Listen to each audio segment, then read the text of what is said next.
حضرت ابراہیم کے گھر میں دو خواتین ہیں، ایک آپ کی بیوی ہیں، ایک حضرت ہاجرہ ہے، اولاد کوئی نہیں، بڑا میوہ ہے میٹھا، گھر وہی آباد ہوتا ہے جس میں بچے روتے ہیں، گھر ہوتا ہی وہ ہے جس میں بچوں کی چنچناہٹ ہوتی ہے، بھن بناہٹ ہوتی ہے۔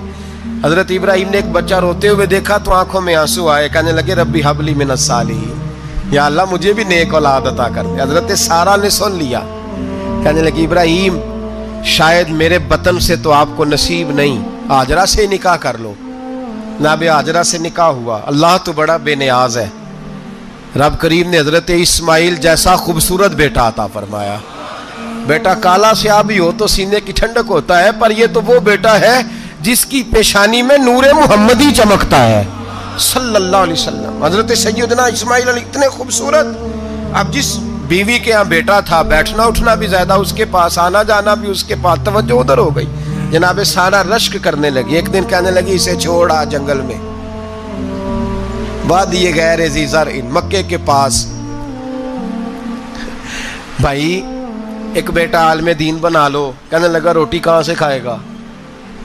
تیرے 5 بیٹے ہیں، کو حافظ قرآن بنا، کہتے روٹی کہاں سے کھائے گا؟ وہ بچہ بھی کہتا ہے میں کہاں سے کھاؤں گا؟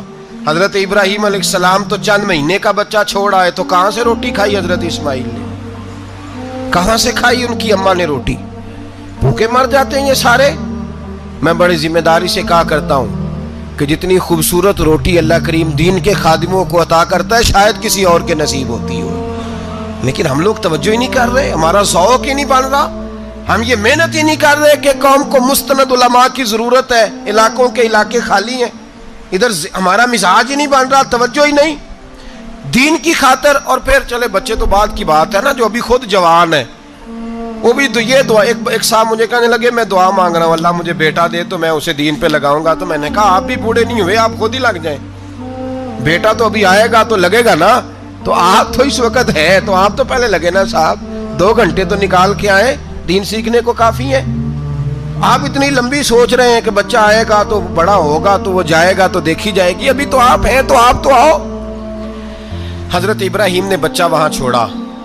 یہاں سے جو عمرہ کرنے لوگ جاتے ہیں نا، جو حج کرنے جاتے ہیں، ان کو پتہ ہے کہ وہاں دنیا کی ہر نعمت ملتی ہے، پھر بھی ڈبل ٹرپل پیسے لوگ جیبوں میں ڈال کے جاتے ہیں۔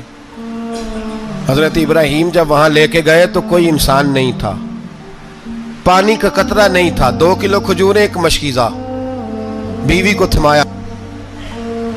ہمارے گھر میں ہزاروں چیزیں پڑی ہیں، لیکن وہ جو توکل ہے نا وہ ختم ہو گیا ہے۔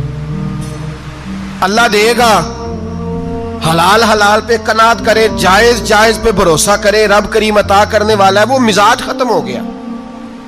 حضرت سیدنا ابراہیم علیہ السلام 2 کلو کھجوریں، 1 مشکیزہ پانی کا دے کر کے، اور وہاں بٹھایا آپ نے اپنے بچے کو اور اپنی زوجہ جناب ہاجرہ کو، اور بٹھا کر کے یہ واپس پلٹنے لگے تو حضرت ہاجرہ سلام اللہ علیہ نے آواز دی، کہا ابراہیم کس کے سہارے پہ چھوڑ کے جا رہے ہیں؟ جہاں آب زمزم کا کنواں ہے نا، جو لوگ گئے ہیں جنہوں نے صفا مروہ کی صحیح کی ہے، صفا مروہ سے باہر نکلے نا، سرکار کی ولادت کا مقام ہے، اس جگہ پہ آب زمزم کا کنواں تھا، وہاں حضرت سیدنا ہاجرہ کو بٹھایا، کوئی چیز نہیں، کوئی درخت نہیں، کوئی کھیت نہیں، کوئی پانی نہیں، کوئی کنواں نہیں، وہاں بٹھایا اور بٹھا کر کے نکلنے لگے تو جناب ہاجرہ فرمانے لگی ابراہیم کس کے سہارے پہ چھوڑ کے جا رہے ہو؟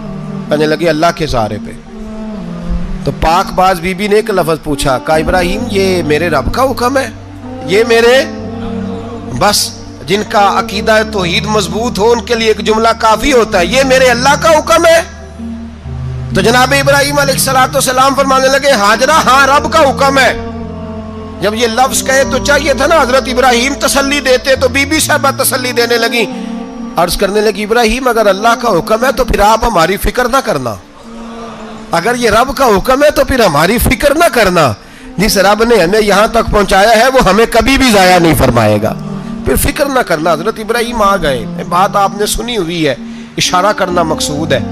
13 سال میں چلے مان بھی لیا جائے بعض روایات کی روشنی میں کہ آتے جاتے بھی رہے، لیکن مکمل دیکھ بھال اپنے بچے کی پرورش میں پورا حضرت ابراہیم علیہ السلام کا کردار، سارا کردار ماں کا تھا۔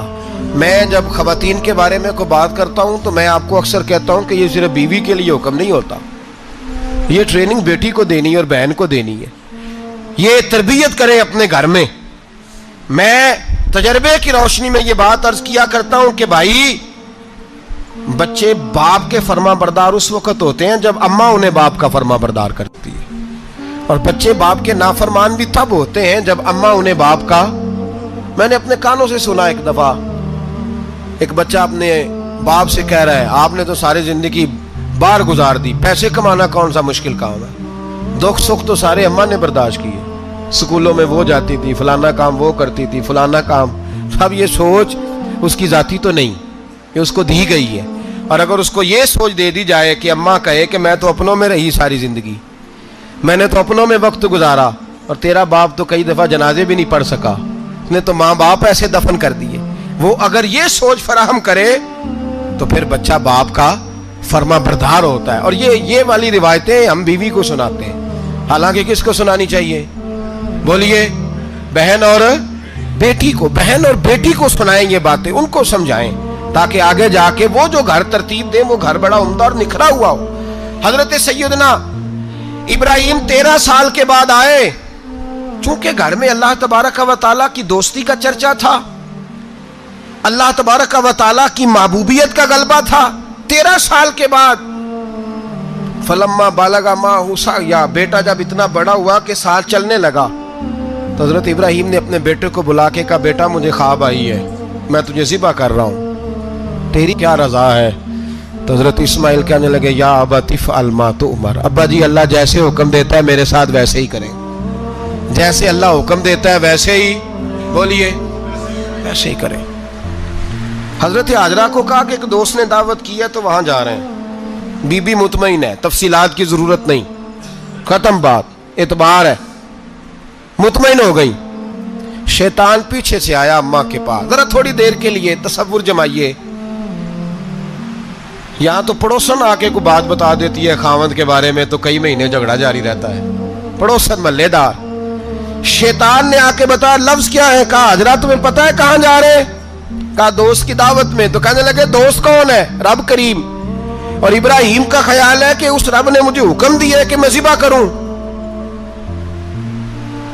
تو حضرت حاجرہ کہنے لگی کبھی باپ بھی بیٹے ذبح کرتے ہیں؟ تو شیطان کہنے لگا ان کا خیال ہے کہ ان کے رب نے حکم دیا ہے۔ تو جناب حاجرہ فرمانے لگی اگر رب نے حکم دیا تو پھر تو مجھے شیطان لگتا ہے، تو مجھے شیطان لگتا ہے۔ کہا کیا مطلب؟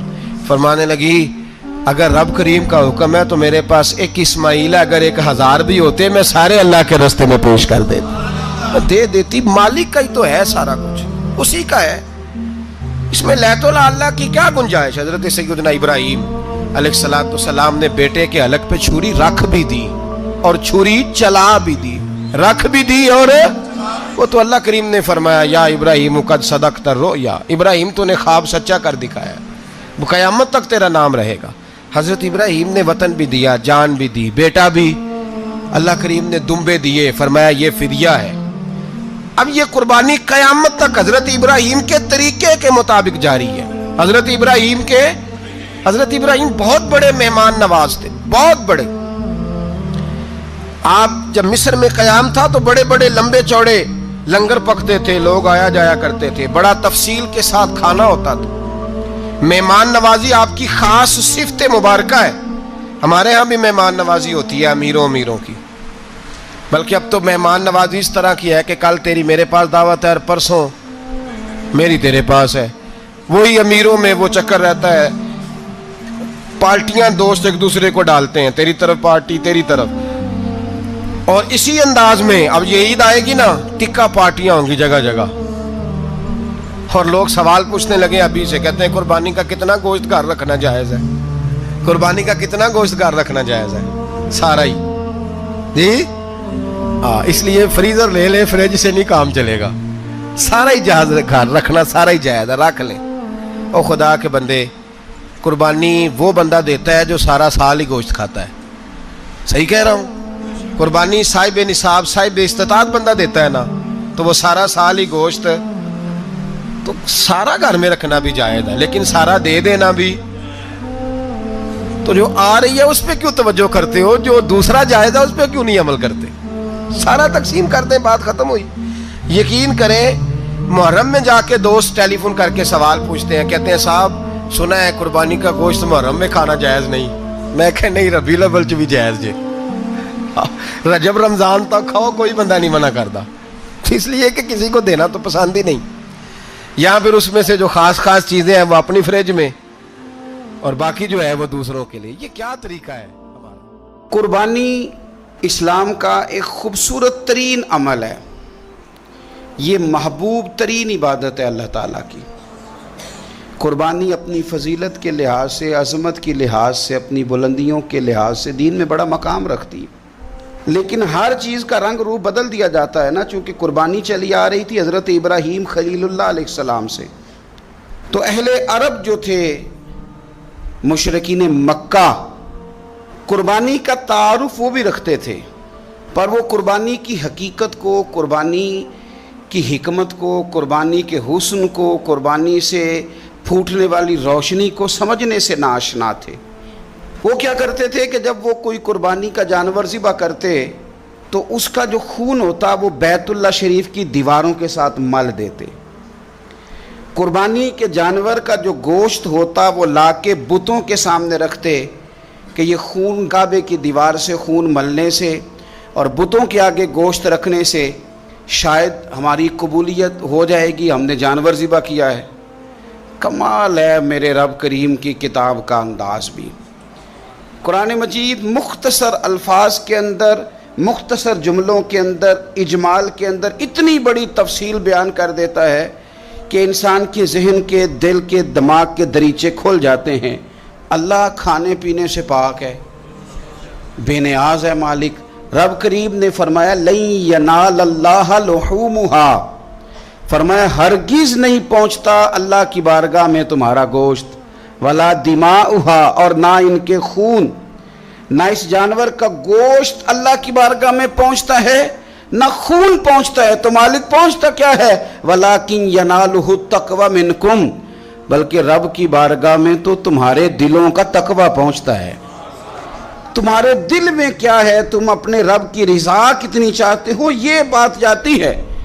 گوشت اور خون تو یہاں رہ گیا، فرمایا نہ اللہ کی بارگاہ میں خون پہنچ رہا ہے جانور کا، نہ گوشت پہنچ رہا ہے، دل کا تقوی پہنچ رہا ہے۔ معنی کیا ہے کہ جانور خریدتے وقت بھی اپنے دل سے پوچھنے نا تیرا دل کیا کہتا ہے، نیت کس سے جانور تو لے رہا ہے، تیرا ارادہ کیا ہے، اور جب تو ذبح کرے تو بھی اپنے دل پہ توجہ رکھ، تیرے دل میں اس کے لیے کیا ہے، تیرے دل کے اندر تقوی کتنا ہے، اللہ کی رضا حاصل کرنے کا جذبہ کتنا ہے۔ اور جب تو اس کا گوشت بانٹے تو پھر بھی تیری نظر آنے والے بندے پر نہیں ہونی چاہیے، جس گھر میں گوشت جا رہا ہے اس گھر پر تیری نظر نہیں ہونی چاہیے، بلکہ تیری نظر تو رب کی رضا پہ رہنی چاہیے۔ اللہ کی بارگاہ میں جو چیز جائے گی وہ دل کا تقوی جائے گا، اپنے دل پر محنت کی جائے، دل کی خواہشات، دل کی نیتوں کو، ارادوں کو صحیح کیا جائے۔ ایک آیت نے سارا فلسفہ بیان کر دیا کہ نہ وہاں خون جاتا ہے نہ گوشت جاتا ہے، وہاں تو تمہارے دل کا تقوی جاتا ہے، تو جس چیز نے وہاں جانا ہے اس پر زیادہ توجہ ہونی چاہیے تھی، اس کا زیادہ خیال ہونا چاہیے تھا۔